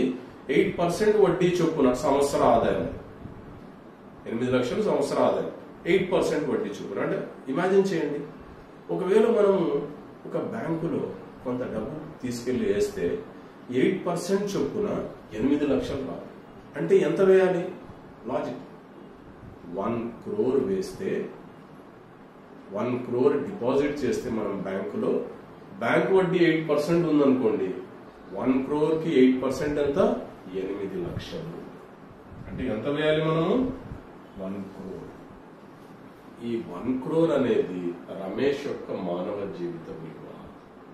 చూడండి, అంటే ఏమంటే 1 crore మనం తీసుకెళ్లి ఒకేసారి వేయలేం కదా. అందుకే ఆ 1 crore ని ఇన్సూరెన్స్ రూపంలో తీసుకుంటాము. దానికి కొంత ప్రీమియం చెల్లిస్తాము. అది సంవత్సరానికో 6 నెలలకో 3 నెలలకో నెలవారీనో ప్రీమియం కడుతూ ఉంటాం. ప్రీమియం కట్టి మనం ఆ పాలసీని 1 crore పాలసీని కొనుగోలు చేశాము. ఒకవేళ ఒక ప్రీమియం చెల్లించి ఒకవేళ రమేష్కి ఏదైనా జరిగినా ఆ కుటుంబానికి 1 crore rupees ఆ బీమా కంపెనీ తరఫున ఇవ్వబడుతుంది. So that is human life. ఈ ఎగ్జామ్ కి ఖచ్చితంగా వచ్చే క్వశ్చన్ ఈ విధంగా ఎగ్జాంపుల్ లాగా ఇస్తాడు. ఒకవేళ సింపుల్ గా అడిగినాడు అనుకోండి, రమేష్ నెలకు 20,000 సంపాదిస్తున్నాడు. నెలకు అంటే మీరు ఇయర్లీ క్యాలిక్యులేట్ చేయాలి. ఇయర్లీ ఎంత? 12 రెట్ల 24, 2,40,000. ఆయన ఖర్చు నెలకు 5,000 అనుకోండి. ఖర్చు 5,000 నెలకు. అంటే ఇది సంవత్సరానికి ఎంత? 12,500 60,000. అంటే ఎంత మిగిలింది? 1,80,000 నికర ఆదాయం. ఇదేమో గ్రాస్ ఇన్కమ్, ఇదేమో ఖర్చు, ఇది దీంట్లో తీసేస్తే ఇది నెట్ ఇన్కమ్. అంటే 1,80,000. బయట మార్కెట్ లో వడ్డీ రేటు 9% అని అనుకుందాం. ఇచ్చాడు ఎగ్జాంపుల్. ఇస్తే ఆయన మానవ జీవిత విలువ ఎంత అంటే 9% చొప్పున ఆయనకు సంవత్సరానికి 1,80,000 రావాలి. అంటే ఎంత డిపాజిట్ చేయాలి? లక్షకు ఎంత అండి? 9,000. 10 లక్షలకు 90,000. 20 లక్షలకి 1,50,000. సో 20 లక్షలు ఆయన యొక్క మానవ జీవిత విలువ. క్లియర్? 20 లక్షలకి 9% వేస్తే ఎంత వస్తుంది? 1,50,000. సో మీకు ఆప్షన్లలో ఇస్తాడు, మీరు చూడొచ్చు. ఆప్షన్ లో 9% వేసి క్యాలిక్యులేట్ చేస్తే మీకే అర్థమైపోతుంది. So net income. సో ఒకవేళ ఆప్షన్లలో మీకు డి అనే ఆప్షన్ లో 20 లక్షలు ఉంది. 20 లక్షలకి 9% వేయండి. 20 లక్షలకి 9% క్యాలిక్యులేట్ చేస్తే 1,80,000. సో అది ఆన్సర్. సో 20 లక్షలు ఇస్ ద మానవ జీవిత విలువ. This is very very very important.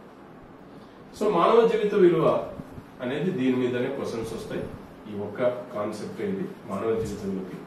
అయితే ప్రొఫెసర్ హుబనర్ అనే వ్యక్తి లండన్ కు చెందిన వ్యక్తి అని చెప్పుకున్నాం కాబట్టి ఇన్సూరెన్స్ అనే కాన్సెప్ట్ కూడా ప్రారంభమైంది లండన్ లోనే, అంటే బ్రిటన్ లో, ఇంగ్లాండ్ లో.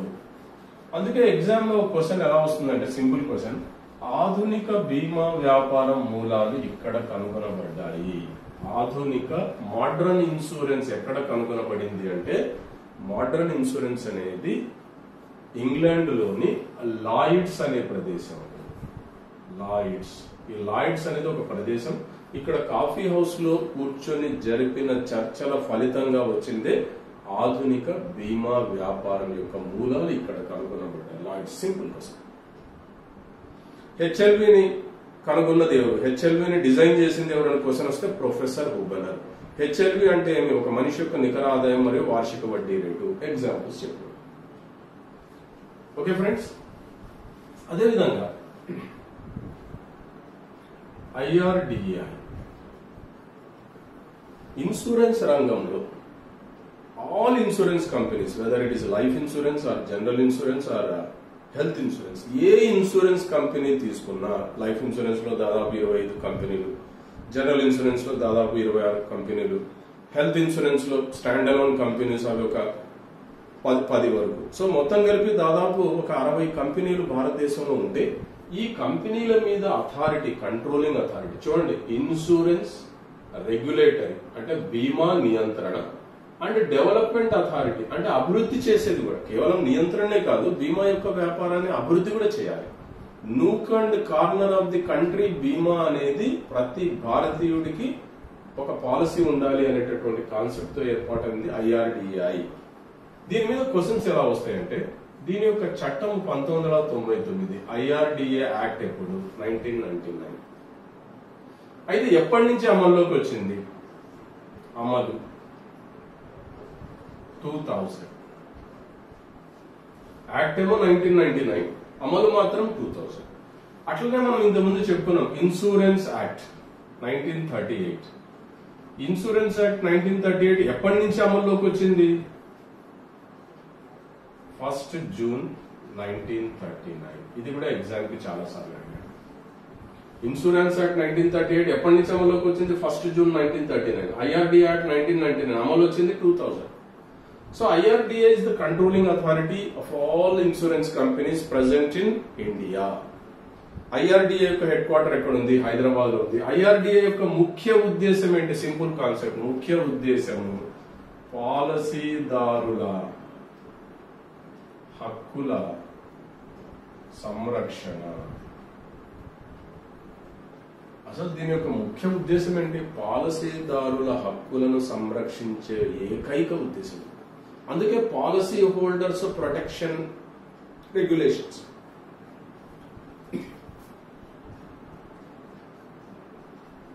లో ప్రారంభించింది policy holders protection regulation 2002. Health insurance regulations 2013. Health insurance regulations. అయితే క్వశ్చన్ ఎలా వస్తుందంటే, ఈ క్రింది వాటిలో IRDAI పరిధిలోనికి రాని వారెవరు? ఫస్ట్ వచ్చేవారు ఎవరో తెలుసుకుంటే రాని వారు ఎవరో మనం తెలుసుకోవచ్చు. IRDAI పరిధిలోనికి వచ్చేవారు బీమా కంపెనీలు, బీమా ఏజెంట్లు, అడ్వైజర్స్ అంటే వీళ్ళని ఇంటర్మీడియరీస్ అంటాం, మధ్యవర్తులు అంటాం తెలుగులో. బీమా బ్రోకర్లు, కార్పొరేట్ ఏజెంట్లు, థర్డ్ పార్టీ అడ్మినిస్ట్రేటర్లు, వీళ్ళందరూ బీమా పరిధిలోకి వస్తారు, అంటే IRDAI పరిధిలోకి వస్తారు. సో IRDAలో పరిధిలోకి వచ్చేది ఎవరు? ఇంటర్మీడియరీస్, తర్వాత ఇన్సూరెన్స్ కంపెనీస్, మూడోది బ్రోకర్స్, నాలుగోది కార్పొరేట్ ఏజెంట్స్, ఐదోది TPA థర్డ్ పార్టీ అడ్మినిస్ట్రేటర్స్. చూడండి, వీళ్ళందరూ IRDAI పరిధిలోకి వస్తారు. ఇంటర్మీడియరీస్ అంటే మనం చెప్పుకున్నాం, ఇన్సూరెన్స్ ఏజెంట్ గానీ ఇన్సూరెన్స్ అడ్వైజర్. ఇన్సూరెన్స్ కంపెనీస్ బీమా సంస్థలు. బ్రోకర్ అంటే ఈయన కూడా ఇంటర్మీడియట్ లాగానే, కానీ ఈయనకు సపరేట్ రెగ్యులేషన్స్ ఉంటాయి. ఈయన ఒకటి కంటే ఎక్కువ బీమా కంపెనీల పాలసీలు అమ్ముకోవచ్చు, వీళ్ళకి సపరేట్ ఇవి ఉంటుంది. ప్లస్ ఇంతకుముందు stock holding corporation of India, Karvy, ఇవన్నీ కూడా బ్రోకర్స్. అదేవిధంగా కార్పొరేట్ ఏజెంట్స్ అంటే మనకు బెస్ట్ ఎగ్జాంపుల్, ఒక బ్యాంక్ కార్పొరేట్ లెవెల్లో ఒక బీమా కంపెనీతో టైఅప్ అవుతుంది, ఆ బ్యాంకు కూడా పాలసీలను అమ్మచ్చు, దాన్ని కార్పొరేట్ ఏజెంట్ అని అంటారు. అదేవిధంగా TPA థర్డ్ పార్టీ అడ్మినిస్ట్రేటర్. దీని మీద కూడా క్వశ్చన్ వచ్చింది. TPAలో ఎక్కడ కనబడతారు? హెల్త్ ఇన్సూరెన్స్ లో, ఆరోగ్య బీమాలో ఎవరు కనిపిస్తారు? TPA third party administrator. వీళ్ళందరూ కూడా IRDAI యొక్క పరిధిలోకి వస్తారు. IRDAI పరిధిలోనికి రాని వాళ్ళు ఎవరు? చూడండి, రాని వారు ఎగ్జామ్ లో క్వశ్చన్, కాసా ఏజెంట్లు, తర్వాత PLI postal life insurance. Kasa అంటే ఏమి? కరెంట్ అకౌంట్, సేవింగ్స్ అకౌంట్స్ యొక్క ఏజెంట్స్. ఎక్కడ కనబడతారు వీళ్ళు? బ్యాంకుల్లో కనబడతారు. బ్యాంక్ అనేది ఎవరి పరిధిలోకి వస్తుంది? Bank RBI, reserve bank of India. PLI, postal life insurance అనేది ఐఆర్డిఏ పరిధిలోనికి రాదు. This is very very very very important. Postal life insurance అనేది ఐఆర్డిఐ పరిధిలోకి రాదు. చాలా ఇంపార్టెంట్. సో ఇది మనం గుర్తుపెట్టుకోవాలి. అదేవిధంగా స్టాక్ మార్కెట్లు ఏ పరిధిలోకి వస్తాయి? స్టాక్ మార్కెట్స్ లేదా క్యాపిటల్ మార్కెట్, ఇది SEBI, securities exchange board of India. So ఇటువంటి క్వశ్చన్లు కూడా జనరల్ క్వశ్చన్స్ చాలా సార్లు ఎగ్జామ్ కి వచ్చాయి. సో ఇది ఐఆర్డిఐకి సంబంధించినటువంటి ఇన్ఫర్మేషన్ మనం గుర్తుపెట్టుకోవాలి ఎగ్జామినేషన్ పాయింట్ ఆఫ్ వ్యూలో. Okay, next. అదేవిధంగా రిస్క్ మేనేజ్మెంట్ ఎన్ని రకాలు? దీని మీద క్వశ్చన్ గ్యారంటీగా వస్తుంది. రిస్క్ మేనేజ్మెంట్, రిస్క్ మేనేజ్మెంట్ చూడండి. రిస్క్ మేనేజ్మెంట్ అంటే తెలుగులో రిస్క్ అంటే అపాయం, అపాయ, మేనేజ్మెంట్ అంటే నిర్వహణ, అపాయ నిర్వహణ. రిస్క్ మేనేజ్మెంట్ 4 రకాలు. ఒకటి అవాయిడ్, రెండోది రెడ్యూస్, మూడోది రీటైన్, నాలుగోది ట్రాన్స్ఫర్.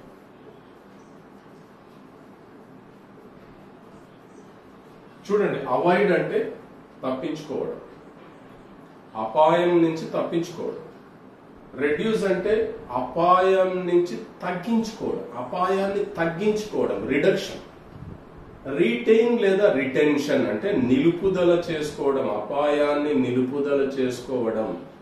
ట్రాన్స్ఫర్ అంటే అపాయాన్ని బదిలీ చేయడం. అవాయిడ్ చేయడం, ఎక్కడన్నా గొడవలు జరుగుతున్నాయి, ఫర్ ఎగ్జాంపుల్ ఏదో ఒక దేశంలో గొడవలు జరుగుతున్నాయి, అక్కడికి వ్యాపార నిమిత్తం ఒక వ్యక్తి వెళ్ళాలి, అక్కడ గొడవలు జరుగుతున్నాయి కాబట్టి అక్కడికి వెళ్ళకపోవడాన్నే అవాయిడెన్స్ అంటారు. అపాయం నుంచి తప్పించుకోవడం.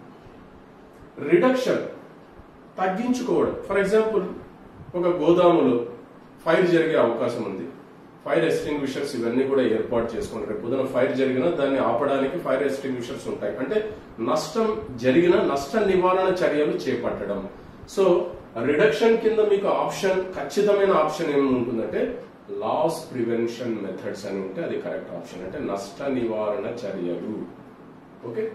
రీటైన్ అంటే నిలుపుదల చేసుకోవడం, రిటెన్షన్, నిలుపుదల. చూడండి, దీన్ని మనము సెల్ఫ్ ఇన్సూరెన్స్ అని కూడా అంటాం. స్వీయ బీమా, స్వీయ బీమా అంటే ఫర్ ఎగ్జాంపుల్ ఒక వ్యక్తి కారు కొన్నాడు 10 లక్షలు పెట్టి, ఫస్ట్ ఇయర్ రిజిస్ట్రేషన్ కావాలంటే ఇన్సూరెన్స్ చేస్తేనే అవుతుంది కాబట్టి ఫస్ట్ ఇయర్ చేస్తాడు. నెక్స్ట్ ఇయర్ అయిపోయింది, డ్యూ వచ్చింది, రెన్యువల్ కట్టాలి, కట్టలేదు. అంటే అర్థం ఏంటి, ఎందుకు కట్టలేదు? 10 లక్షల కారు, దానికి రేపు పొద్దున ఏదైనా జరిగినా, రిస్క్ జరిగినా, ఆ రిస్క్ ని దాని ప్రభావాన్ని భరించడానికి నిర్ణయించుకున్నాడు, అంటే స్వీయ బీమా చేసుకున్నాడు. ఇన్సూరెన్స్ చేయకపోవడాన్ని స్వీయ బీమా. రిస్క్ రిడక్షన్ అంటే రిస్క్ ని నిలుపుదల చేసుకోవడం. దీని మీద క్వశ్చన్లు చాలా సార్లు అడిగారు. అంటే స్వీయ బీమా అంటే ఏమి, రిస్క్ రిటెన్షన్. రిస్క్ రిటెన్షన్ అంటే ఏమి, బీమా చేయకపోవడం. రిస్క్ రిటెన్షన్ అంటే ఏమి, ఆ వ్యక్తి రిస్క్ ని దాని ప్రభావాన్ని భరించడానికి నిర్ణయించుకున్నాడు, అందుకే ఇన్సూరెన్స్ చేయాలి. ఏమైతుంది అయితే నేను పెట్టుకుంటాను. 4వది ట్రాన్స్ఫర్, బదిలీ. ఇన్సూరెన్స్ చేయడాన్నే రిస్క్ బదిలీ అంటాం. ఒక వ్యక్తి తన యొక్క రిస్క్ ని ఒక బీమా కంపెనీలో పాలసీ కొనడం ద్వారా, కొంత ప్రీమియం చెల్లించడం ద్వారా పాలసీ కొన్నాడు, తన యొక్క రిస్క్ ని ఆ బీమా కంపెనీకి బదిలీ చేశాడు. అంటే పాలసీ కొనడాన్ని ట్రాన్స్ఫర్, రిస్క్ బదిలీ. ఈ 4గిట్లో ఖచ్చితంగా ఒకటి గ్యారంటీగా మన ఎగ్జామ్కి వస్తుంది. So this is risk management. Next MRI insurance. MRI mortgage redemption insurance. తెలుగులో తనఖా విమోచనం బీమా లేదా తాకట్టు విమోచనం బీమా. మార్టగేజ్ తనఖా, రిడమ్షన్ విమోచనం, ఇన్సూరెన్స్ బీమా. సో తాకట్టు విమోచనం బీమా, దీని మీద జస్ట్ గుర్తుపెట్టుకోండి, ఎగ్జామ్ కి ఖచ్చితంగా వస్తుంది. 3 కాన్సెప్ట్స్ ఉన్నాయి. ఒకటి నెంబర్ 1, ఇది ఎటువంటి రక్షణ కల్పిస్తుంది? ఆర్థిక పరమైన రక్షణ. మనం ఆ రకంగా చూస్తే ఇన్సూరెన్స్ అనేది ఏ ఇన్సూరెన్స్ అయినా ఆర్థిక పరమైన రక్షణనే కల్పించేది. Not only this MRI, any insurance ఆర్థిక పరమైన రక్షణ కల్పిస్తుంది. రెండవది నంబర్ 2, ఇది గృహ రుణాలకు మాత్రము ఉపయోగిస్తారు. గృహ రుణాలకు చేసే బీమానే మార్టిగేజ్ రిడెంప్షన్ ఇన్సూరెన్స్ అంటాం, చాలా ఇంపార్టెంట్. మూడోది ఇది తరిగే టర్మ్ బీమా. తరిగే టర్మ్ బీమా, తరిగే అంటే తగ్గుతున్న టర్మ్ బీమా. చూడండి, తగ్గుతున్న. ఫర్ ఎగ్జాంపుల్, ఒక వ్యక్తి ఒక బ్యాంకులో 10 లక్షలు హౌసింగ్ లోన్ తీసుకున్నాడు. ఆ హౌసింగ్ లోన్ కి ఈఎంఐ ఫిక్స్ అయింది, నెలలా కడుతున్నాడు. హౌసింగ్ లోన్ తీసుకున్నాడు కాబట్టి ఎంఆర్ఐ ఇన్సూరెన్స్ కూడా తీసుకున్నాడు, దానికి కూడా ప్రీమియంలు చెల్లిస్తున్నాడు. ఒకవేళ 5 ఏళ్లు ప్రీమియం చెల్లించాడు, ఆ తర్వాత మరణం సంభవించింది. ఆ రోజు balance out standing housing loan ఎంత ఉంది బ్యాంకులో అంటే 7 లక్షలు ఉంది అని అనుకుంది. సో బీమా కంపెనీ మార్టిగేజ్ రిడెంప్షన్ ఇన్సూరెన్స్ చేశారు, గృహ రుణాలకు చేసే insurance mortgage redemption insurance. So బీమా కంపెనీ ఆ బ్యాంక్ కి ఇతని తరఫున 7 లక్షలు చెల్లించేసింది, ఆ లోన్ క్లియర్ అయింది, ఆయన యొక్క ఇల్లు పత్రాలు వాళ్ళకి ఇచ్చేయడం జరిగింది. అంటే అర్థం ఏంటి, 10 లక్షల బీమా చేశాడు కానీ 7 లక్షలు చెల్లించారు ఆ రోజు ఉన్నటువంటి అవుట్ స్టాండింగ్ లోన్ ప్రకారం. సో దాన్ని తరుగుతున్న టర్మ్ బీమా, తరిగే టర్మ్ బీమా, తగ్గుతున్న టర్మ్ బీమా, అది మార్టిగేజ్ రిడెంప్షన్ ఇన్సూరెన్స్ లో కనబడుతుంది. This is very very very important. Okay, so తరిగే. అట్లనే మనకు బీమాలో ఎన్ని రకాలు, ఎట్లా ఇక్కడ వచ్చింది కాబట్టి మనకు ఎండోమెంట్ టైప్, ఎండోమెంట్. రెండవది హోల్ లైఫ్. మూడోది టర్మ్ ఇన్సూరెన్స్. నాలుగోది మనీ బ్యాక్.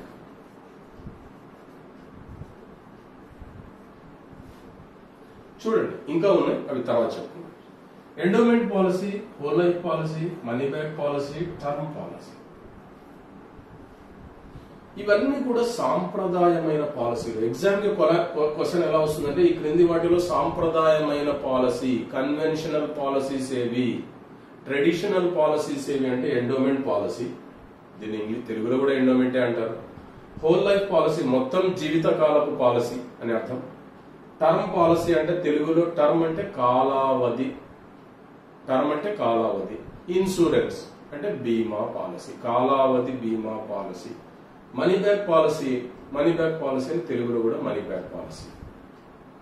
చూడండి మై డియర్ ఫ్రెండ్స్, ఈ endowment policy, whole life policy, money back policy, term పాలసీలు ఇవన్నీ సాంప్రదాయమైన పాలసీలు. ఇందులో మనకు ముఖ్యంగా ఈ టర్మ్ పాలసీని పక్కన పెట్టడం, దీని గురించి ఇప్పుడు చెప్తాను.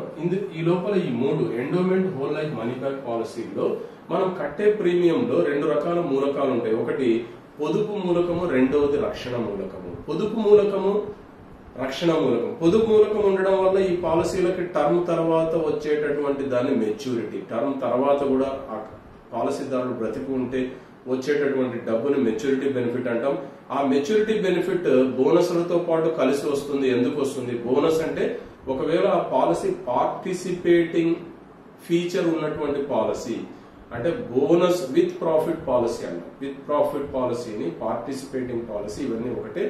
ఈ విధంగా పార్టిసిపేటింగ్ పాలసీ అయితే దాంట్లో బోనస్లు కూడా యాడ్ అయి వచ్చేటటువంటి వాడిని మెచ్యూరిటీ బెనిఫిట్ అంటే బీమా మొత్తము ప్లస్ బోనసెస్ కలిపి వస్తుంది మెచ్యూరిటీ.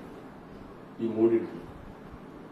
హోల్ లైఫ్ పాలసీ ఏమంటే, హోల్ లైఫ్ పేరులోనే ఉంది, హోల్ లైఫ్ జీవితం మొత్తం. కొన్ని పాలసీలు ఏంటంటే డిఫరెంట్ ఫీచర్స్ లో తయారవుతున్నాయి హోల్ లైఫ్ మోడ్ లో.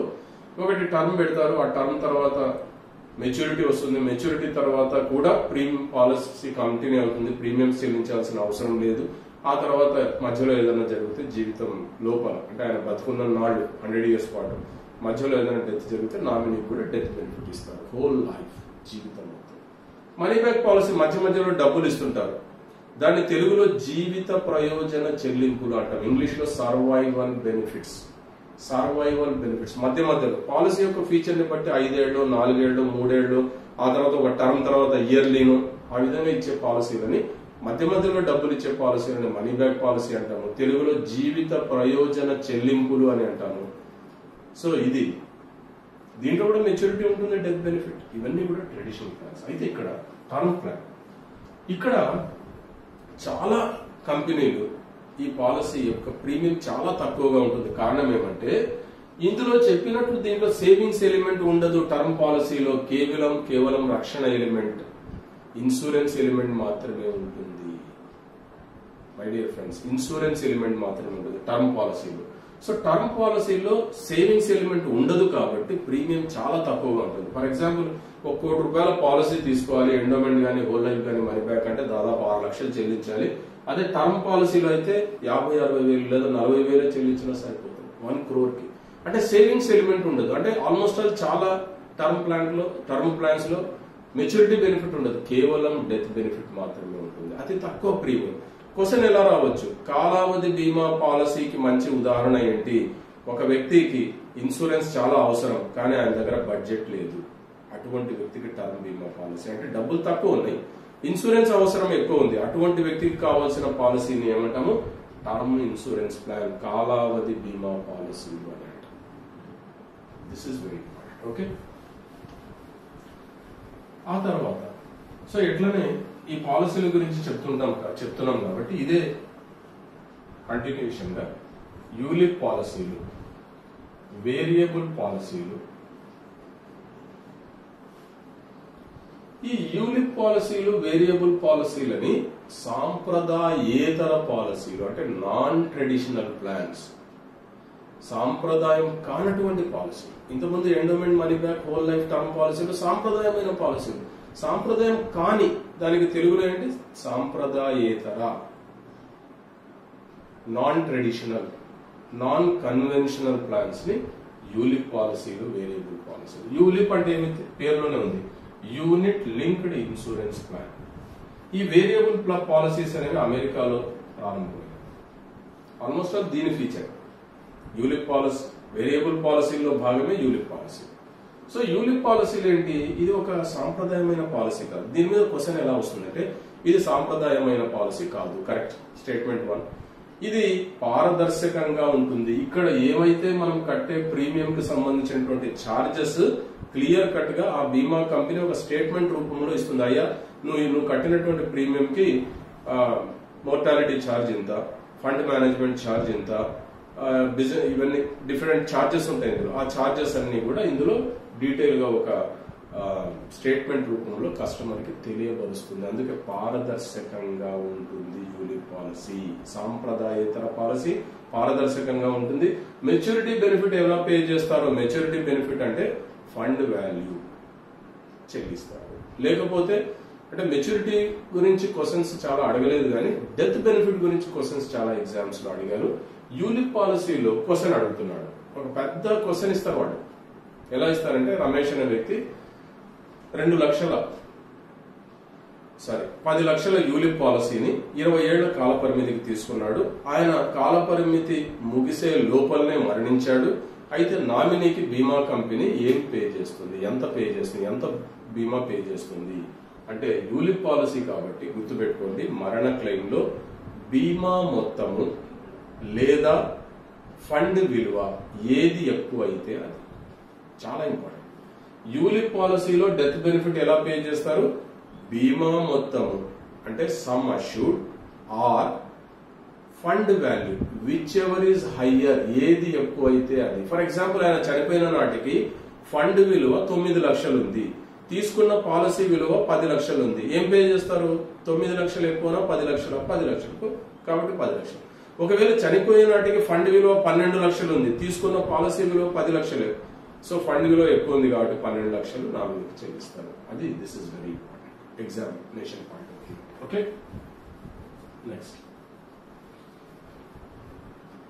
అదేవిధంగా MWP act, married women's property act. దీని మీద చాలా డీటెయిల్ గా చెప్పాను కానీ ఎగ్జామ్ కి ఖచ్చితంగా మీరు ఆన్సర్ రాయగలిగే కాన్సెప్ట్ ఏమంటే, మ్యారీడ్ ఉమెన్స్ ప్రాపర్టీ యాక్ట్ లో మనకు సెక్షన్ 6 ప్రకారం, సెక్షన్ 6, ఏ సెక్షన్ ప్రకారం డబ్బులు చెల్లిస్తారు? సెక్షన్ 6.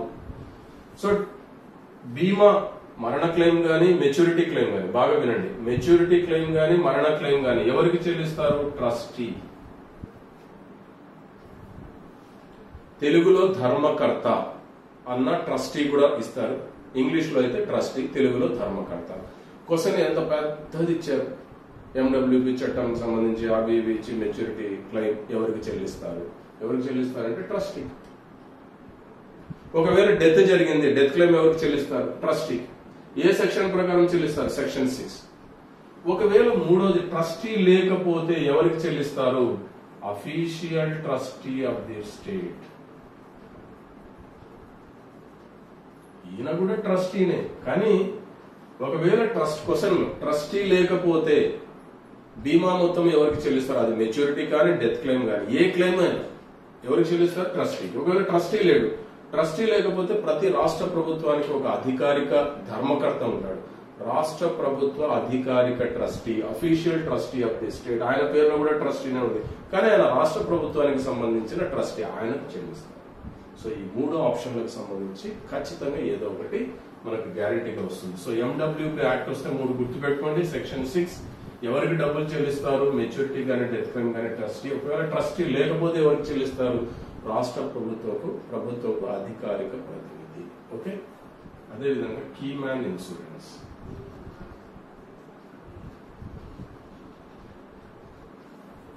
ఒక ఎగ్జామ్ 8 క్వశ్చన్స్ ఇచ్చారు దీని మీద. Key man very very very important. Key man అంటే ఏంటి? ఒక వ్యాపారానికి సంబంధించింది. ఒక బిజినెస్ ఆర్గనైజేషన్ లో ఒక వ్యక్తి కీ పర్సన్ ఉంటాడు. అంటే అతని పేరు మీదనే, అతనే చాలా కీ పర్సన్, ఆయన పేరు మీదనే అన్ని లావాదేవీలు జరుగుతుంటాయి. ఆయన లేకపోతే అసలు బిజినెస్ స్టాగ్నేట్ అయిపోతుంది. యజమానికి ఏం తెలియదు, యజమాని ఆయన మీద డిపెండ్ అయి ఉంటాడు. అంటే కీ పర్సన్ ఒకరికంటే ఎక్కువ ఉండొచ్చా? ఒకరు లేదా ఒకరికంటే ఎక్కువ ఉండొచ్చు. ఆ ఒకరు లేదా ఒకరికంటే ఎక్కువ మీద చేసేటటువంటి పాలసీని కీ మ్యాన్ ఇన్సూరెన్స్ అంటారు. ఈ కీ మ్యాన్ ఇన్సూరెన్స్ కేవలం ఒకే ఒక పాలసీ చేయొచ్చు. ఆ పాలసీ ఏదంటే టర్మ్ ఇన్సూరెన్స్ పాలసీ. వేరే పాలసీలు చేయడానికి వీల్లేదు. టర్మ్ ఇన్సూరెన్స్ అంటే కాలావధి బీమా పాలసీ మాత్రమే కీ మ్యాన్ ఇన్సూరెన్స్ కి చేయాలి. Very very important. రెండోది, కీ మ్యాన్ ఇన్సూరెన్స్ కి సంబంధించి ఏమేమి కావాలి అంటే వ్యాపార లావాదేవీల ఆడిటెడ్ స్టేట్మెంట్స్. అంటే వ్యాపార లావాదేవీలకు సంబంధించినటువంటి ఆడిట్ చేయబడినటువంటి స్టేట్మెంట్స్ కావాలి ఖచ్చితంగా. రెండో పాయింట్. మూడో పాయింట్ ఏమి? ఒకవేళ ఆ యజమాని ప్రీమియం చెల్లిస్తాడు కాబట్టి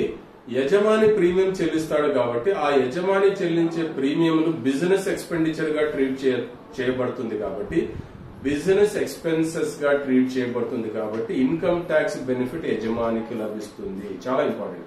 యజమాని కట్టే ప్రీమియం కీ మ్యాన్ ఇన్సూరెన్స్ కి సంబంధించి బిజినెస్ ఎక్స్పెండిచర్ కింద ట్రీట్ చేయబడుతుంది కాబట్టి ఇన్కమ్ ట్యాక్స్ పన్ను మినహాయింపు ఉంటుంది. Okay, so this is very very very important. So ఇది కీ మ్యాన్ ఇన్సూరెన్స్ కు సంబంధించింది. తెలుగులో కూడా కీ మ్యాన్ ఇన్సూరెన్స్ అనే ఉంటుంది. సో ఇది కీ మ్యాన్ ఇన్సూరెన్స్ కు సంబంధించినటువంటి అంశం. దీని మీద క్వశ్చన్స్ ఖచ్చితంగా వస్తాయి.